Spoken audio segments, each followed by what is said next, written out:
越睡越累的时候，请你静下心来问问自己，当你的身体躺下的时候，你的心真的跟着躺下了吗？忙完了一整天，洗好澡终于可以喘口气，但时钟滴答滴答响，你翻到左边觉得闷，翻到右边肩膀酸，为了家庭，你总是有操不完的心，连睡梦中都在跟人起冲突，生闷气。我们总是把最好的脾气给了外人，却把最深的焦虑留给了深夜的自己。其实，那些解不开的人情世故，就像一条条无形的绳子，把你紧紧绑在床上，怎么可能睡得安稳呢？别再拿白天的烦心事来惩罚自己晚上的睡眠了。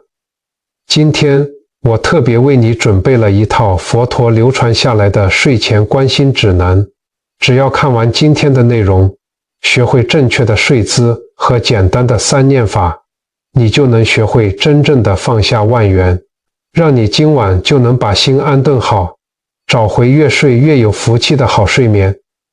很多长辈朋友常常跟我说，年纪越大，越觉得睡觉像是一件苦差事，明明晚上好像也躺在床上7、8个小时了，但是早上爬起来的时候，肩膀还是很紧绷，心里还是觉得好累，好沉重，好像怎么睡都睡不饱。我们身边一定都有这样的朋友，或者这根本就是你自己的真实写照。比如说，我们社区里有一位林阿姨，她就是一个非常标准的超凡体质。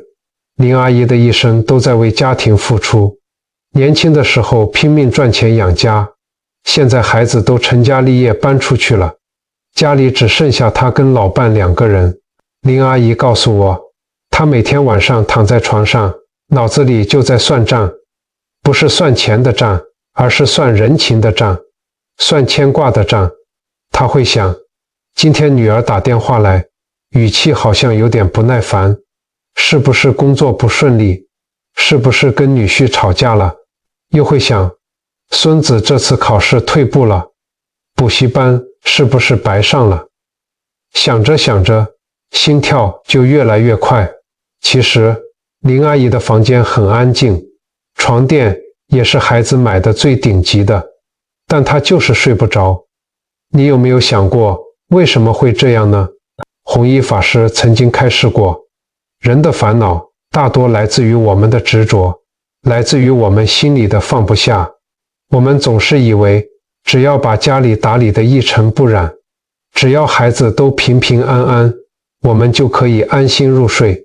但人的欲望和牵挂是没有尽头的，这一个结解开了，下一个结又绑上来了。荧幕前的你，是不是也觉得心有戚戚焉呢？我们每天晚上躺在柔软的床垫上，看似放松了，但我们的心里却还紧紧抓着白天的操烦不放，就像是一个人明明已经走进了温暖的卧室，背上却还背着几十公斤重的石头，身体躺平了，灵魂却还在负重前行。在佛教的智慧里，睡眠从来都不只是生理上的本能而已，它其实是一场灵魂的修行，也是检视我们内心最好的一面镜子。白天你对什么最执着，晚上它就会化作什么样的梦境来困扰你。接下来，我们就要来揭开一个惊人的秘密，你的睡姿其实正悄悄决定着你福报的去处。我们常听人家说，相由心生，一个人的内心宽不宽厚，看他的面相就能略知一二。但是你可能不知道，其实这句话还有下半句，那就是姿由心现。你的睡姿就是你内心世界最真实的写照。很多人都有一个错误的观念，以为只要把灯关了，棉被盖上，眼睛闭起来，身体就自动进入了休息状态。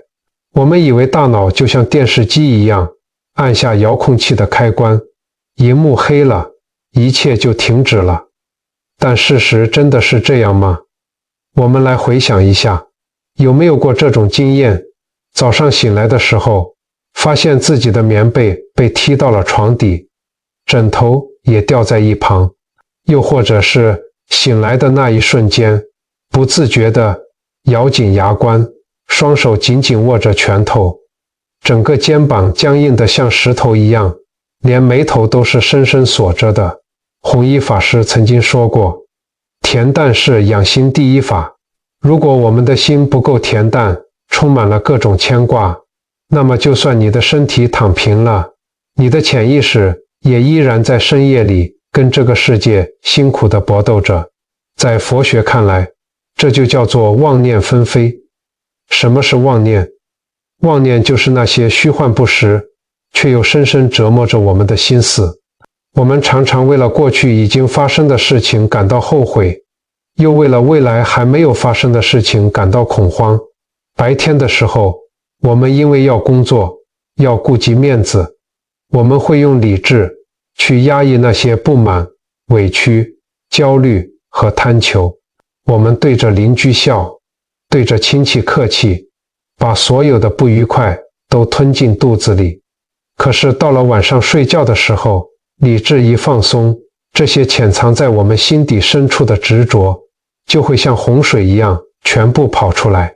这些没有被安抚好的情绪，它不会凭空消失，它会化作你在梦里的挣扎，化作你翻来覆去的焦躁，更会直接反映在你不由自主的睡姿上。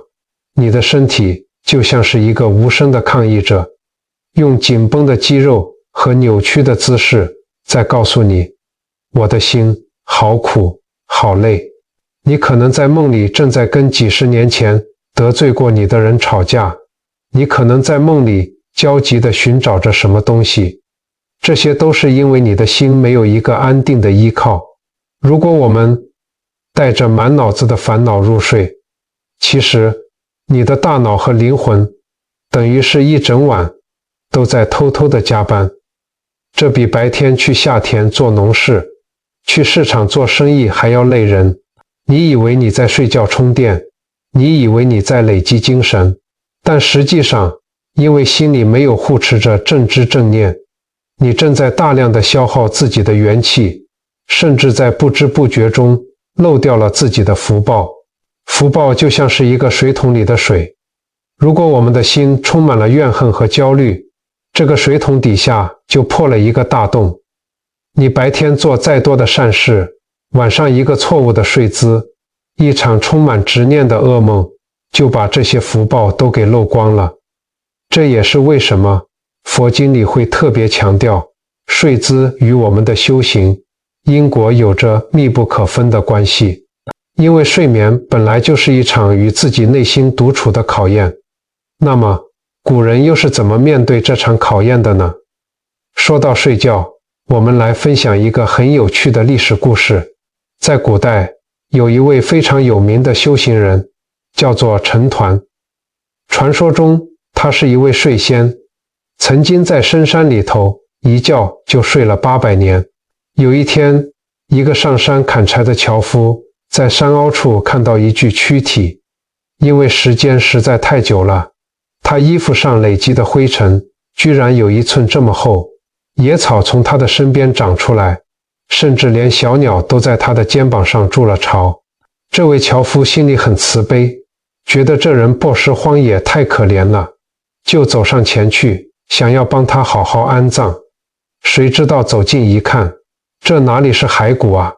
只见陈抟老祖慢慢地坐起身来，拍了拍身上的灰尘，伸了一个大大的懒腰，睁开眼睛说：我正睡得快活呢，是谁把我叫醒了啊？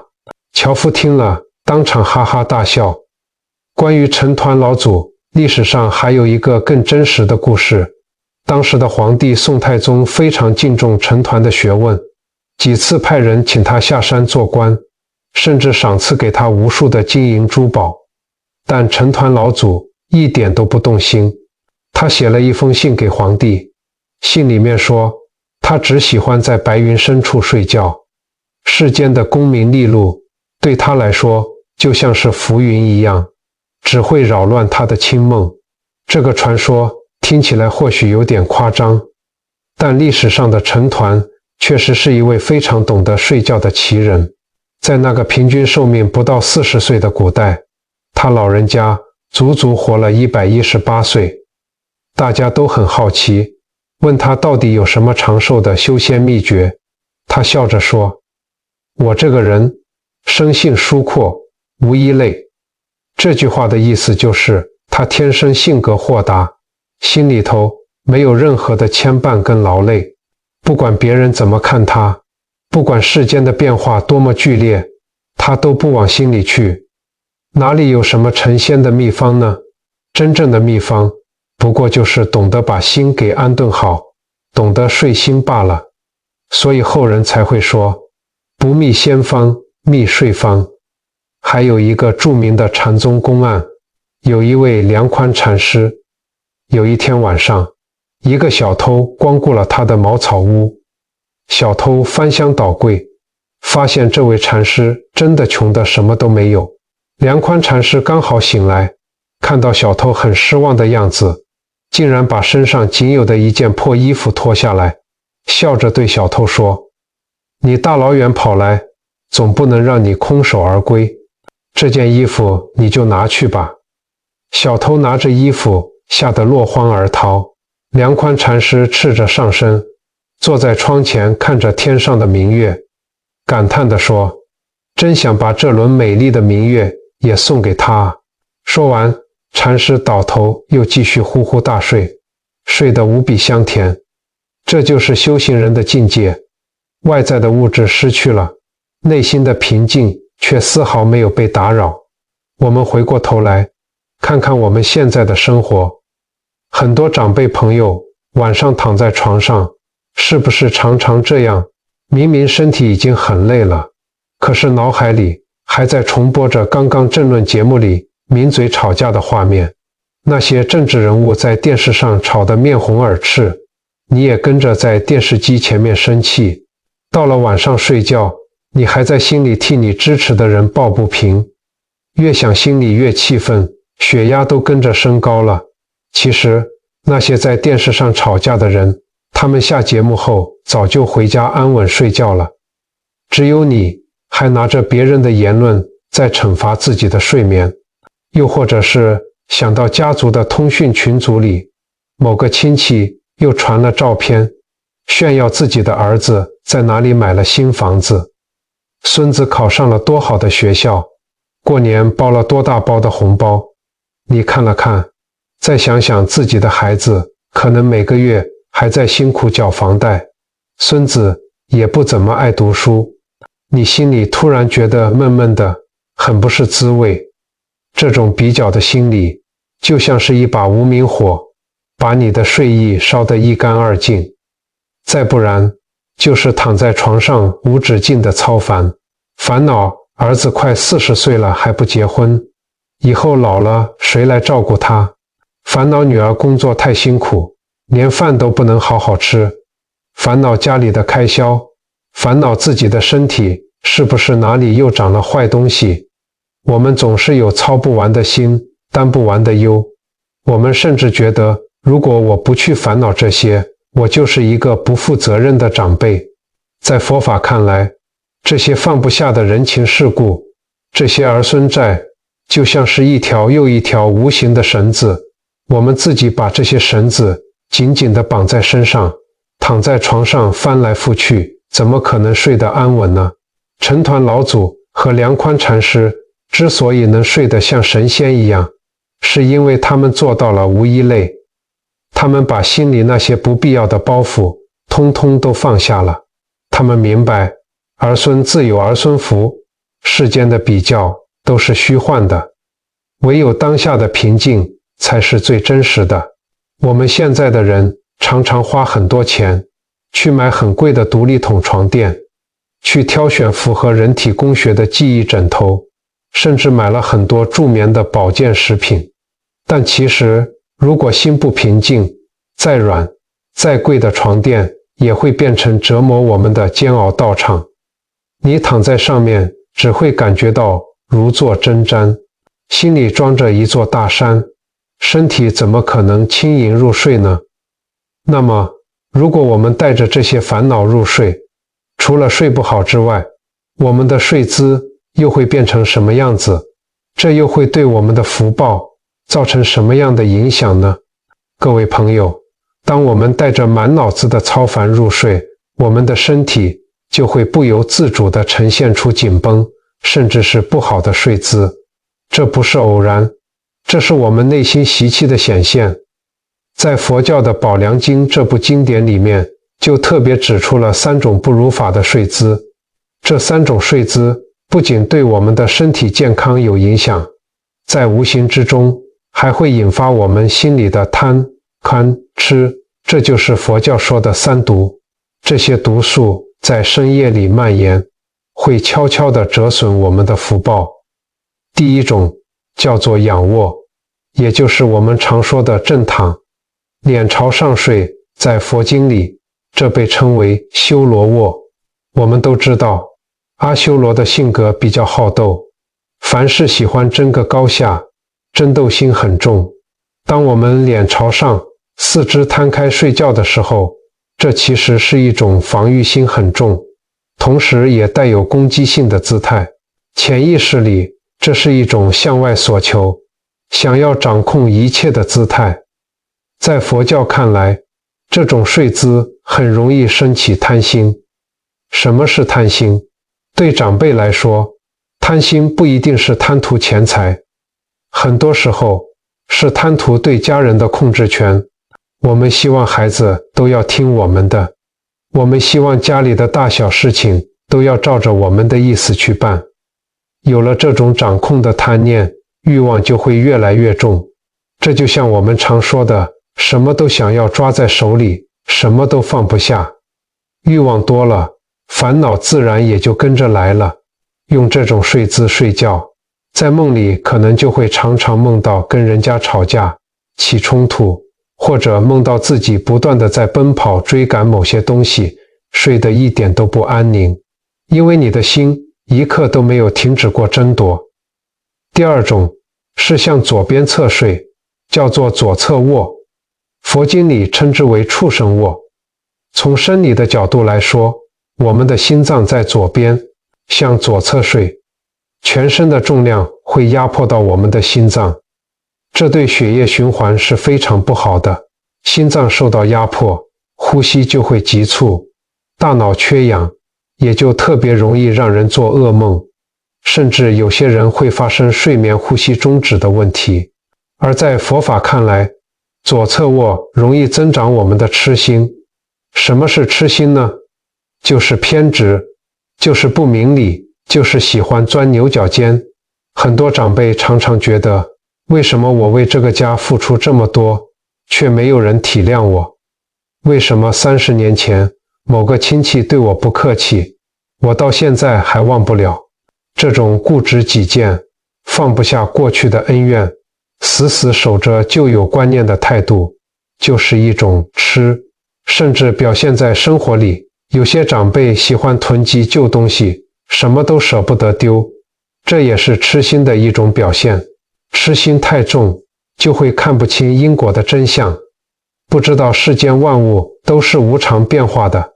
用这种睡姿睡觉，在梦里也会觉得很迷惘，好像走在一团迷雾里，被困在一个没有出口的房间，怎么走都走不出来。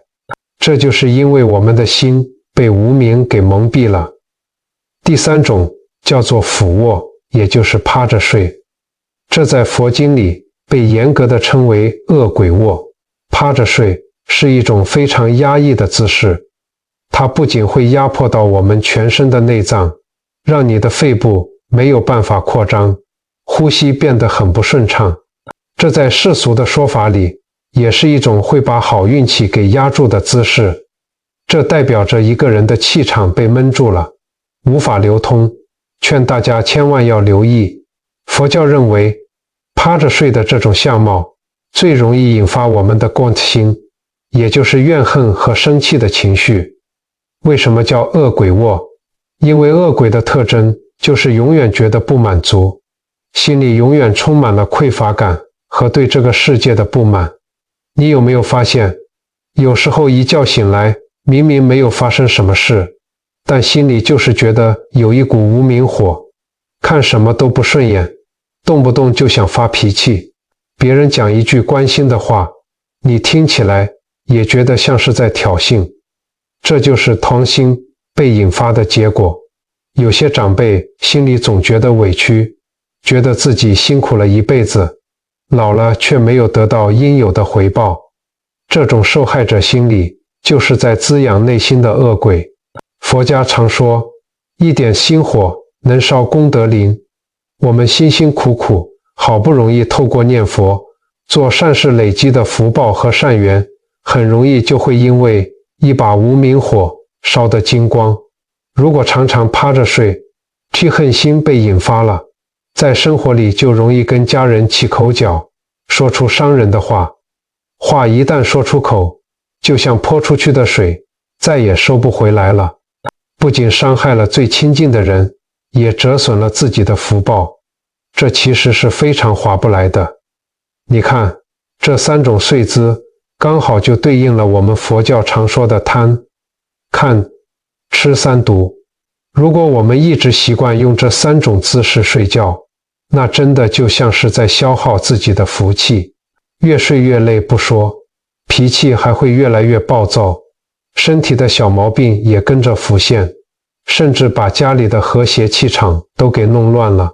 一个家庭如果没有了和气，再多的财富也留不住。既然这3种姿势都容易让我们越睡越累，那到底该怎么睡才能既养生又能累积福报，让我们在晚年能够身心安泰呢？接下来我们就要来介绍佛陀亲自示现的安眠秘方。各位朋友，既然我们前面说到仰卧、俯卧和左侧卧都不太圆满，那我们到底该怎么睡才能真正让身心放松，让我们的心灵得到真正的归宿呢？在佛教的《掌阿含经》这部经典里面，特别记载了当年释迦牟尼佛的睡眠姿势。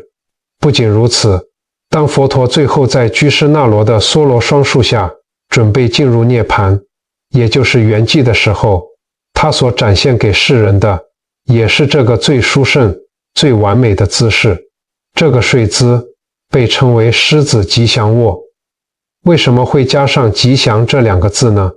因为我们刚刚说过，仰着睡容易引发贪心，趴着睡容易引发谈起心，左侧卧容易引发痴心，而唯有这狮子吉祥卧才是最清静、最安稳，不落入两边极端，不会升起烦恼的吉祥之象。它代表着一种彻底的放下，一种对世间万物完全接纳的平和。那么吉祥卧到底要怎么做呢？其实一点都不难。今晚你躺上床的时候，可以试着跟着这样做。首先，身体向右边侧躺，2条腿稍微弯曲，轻轻合拢在一起。接着，把你的左手自然地伸长，轻轻放在左边大腿的外侧。最后，把你的右手微微弯曲，像一个小枕头一样，轻轻地托着你的右脸颊和头部。就这么简单。你现在的姿势就像是一只正在安详休息的百兽之王，平静却充满了安定的力量。狮子即使在睡觉也不会显得慌乱，他的内心有一种不可撼动的从容。很多长辈可能会问，为什么一定要向右边睡呢？难道左边就不行吗？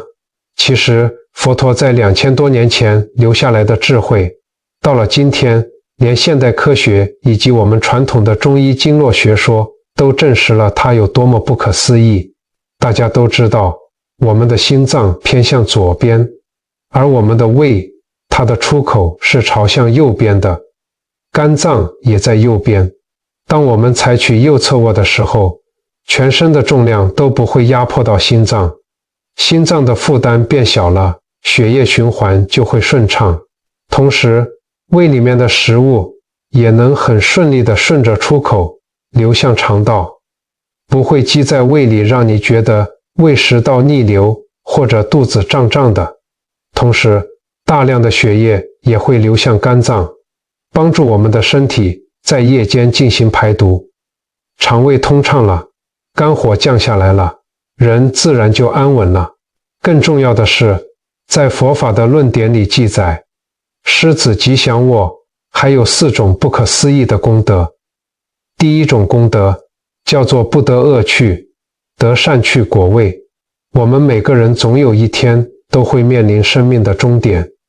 习惯这种睡姿的人，因为常年累月地熏习这种清静祥和的姿态，心里祥和无惧，在面临生命最后一刻的时候，也能够减少4大分离的痛苦，安详地离开，并且能得生善处，拥有好的福报，不会堕入痛苦的轮回之中。第二种功德是心高而稳，摧伏烦恼，就像狮子一样，即使在睡觉也能震慑四方。这个姿势可以让我们心沉稳下来。佛教说气脉明点，当我们向右侧卧的时候，身体右侧的脉络被轻轻压住，这有助于我们抑制那些会引发烦恼和散乱的气息，心一定，杂念就少了。白天的那些操烦、委屈，自然就被这种安定的力量给降服了。第三种功德就是顺应自然，最为科学。刚刚我们提过，它既不压迫心脏，又利于肠胃消化，这是顺应我们身体结构，不违背自然运作规律，最圣妙的养生法门。道法自然，佛法也讲究中道，不强求，不扭曲，这就是最好的养生。第四种功德是获得最充分的休息。用吉祥卧睡觉，身体完全没有压迫感，能量可以在体内顺畅地流动，你不会被噩梦惊醒，也不会越睡越累。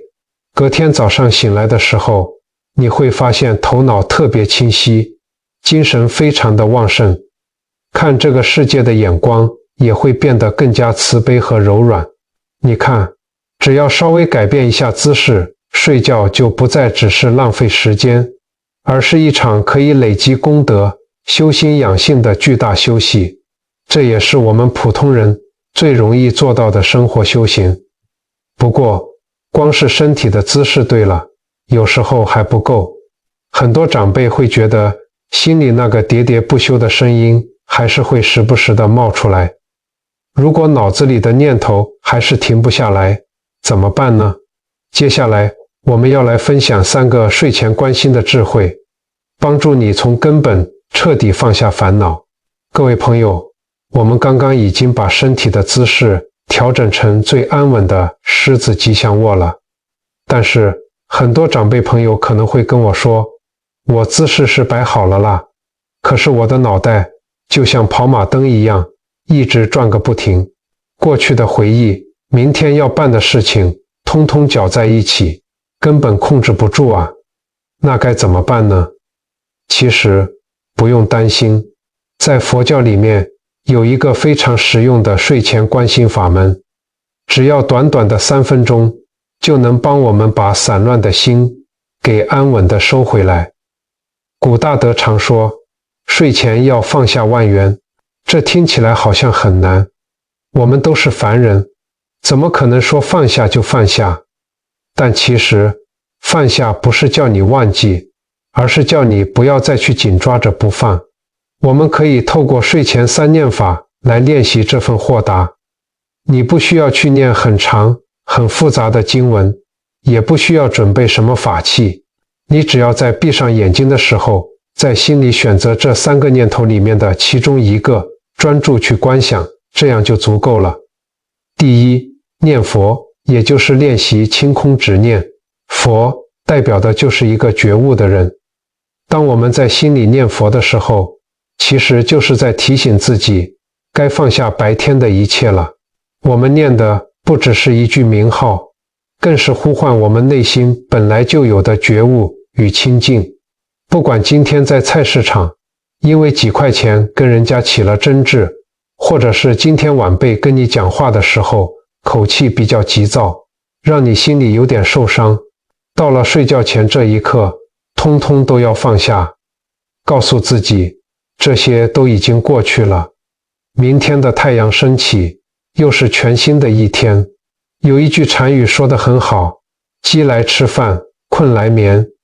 这听起来像废话，但其实是最高深的修行。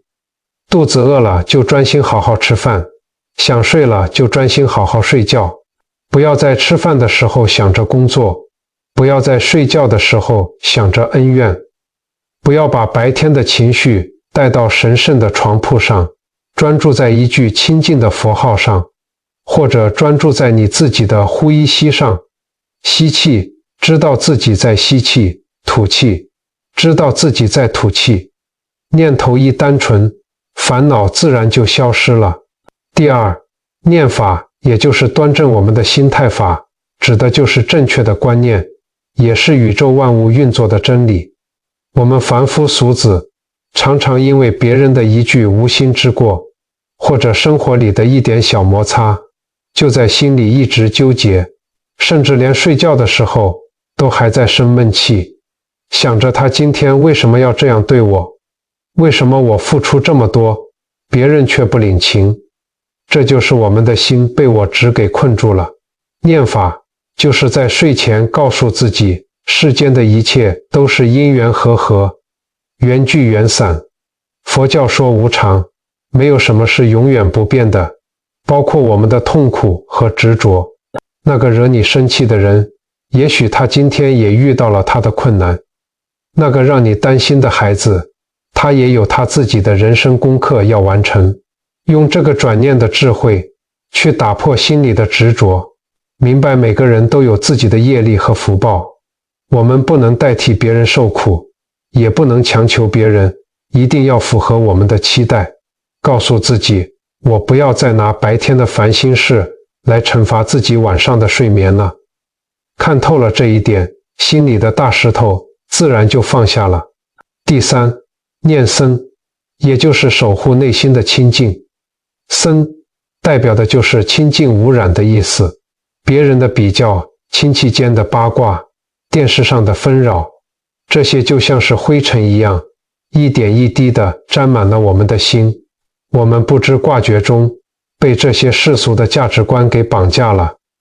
念僧就是在睡觉前帮我们的心好好洗个澡，洗去那些贪婪、嫉妒和怨恨的灰尘。在心里轻轻告诉自己，外面的世界再怎么喧闹，我的心依然要保持干净。就像佛家说的，八风吹不动。无论别人称赞我也好，批评我也罢，无论环境顺遂还是逆境，这些外在的风都吹不进我这张床，扰乱不了我内心的平静。我就是这张床上的主人，我允许我的心在这一刻得到彻底的休息。今晚睡觉前，大家不妨试试看，先摆好舒服的狮子吉祥卧，然后在心里选择一个念头，不管是念佛的清空，念法的转念，还是念僧的清净，只要你的念头专一了，心就定了。心一旦安定下来，你很快就能进入深度的睡眠，不会再做那些让你越睡越累的噩梦。明天早上醒来，保证你神清气爽，充满了福报与活力。各位朋友，说到底，人这一辈子有1/3的时间都在床上度过。我们的一生其实就是在醒着和睡着之间来来回回的交替着。有人说，睡眠就像是一场小型的死亡。每天晚上，我们闭上眼睛，放开对这个世界的控制。每天早上醒来，我们又重新获得了一次新生的机会。如果我们能把睡眠看作是一场每天都在进行的小型修行，我们对待它的态度就会完全不一样。睡眠不应该是我们逃避生活烦恼的避难所，更不应该是另一场自我消耗的无声战场。它应该是我们每天回到内心最安静、最神圣的时刻。我知道，生活在这个世间真的很不容易，我们每个人肩上都扛着大大小小的责任。做人家的父母，我们担心孩子吃不饱穿不暖；做人家的子女，我们挂念长辈的身体健康。有时候在人际关系里受了委屈，为了顾全大局，只能往肚子里吞。真的觉得累了，自己一个人偷偷地叹口气。